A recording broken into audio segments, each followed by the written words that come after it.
Velkommen bonsai-elskere. Vi er hos Mistal Bonsai, jeres hjem for alt om bonsai. I dag handler det om grundlæggende pleje af indendørs bonsai. Her ser du en flot ficusskoven og en særlig fin ficus bonsai. Husk, nogle planter kræver konstant fugt og stabil temperatur for at trives. Det er de tropiske og subtropiske arter, og de kaldes indendørs bonsai. Du kan placere din indendørs bonsai inde i huset, hvor ved et stort lystvindue.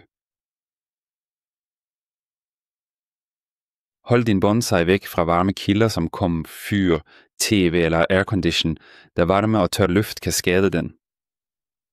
Fugtigheden og temperaturen i dit hjem er faktisk meget konstant, hvilket er rigtig godt for din bonsai.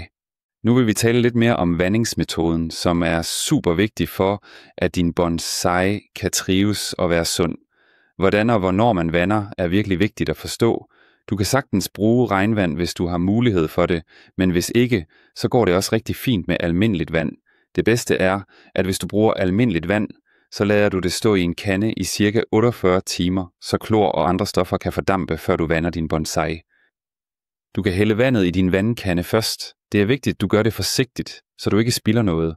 Nu skal du tjekke, om jorden er tør eller ej, for det er nødvendigt at vide, om din bonsai trænger til vand. Hvordan gør du det præcist? Lad mig forklare det for dig.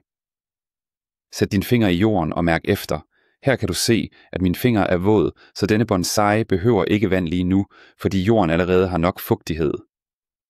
Lad os tjekke denne her. Min finger er tør nu, så det er det helt rigtige og bedste tidspunkt at vande bonsaien, fordi jorden har brug for det.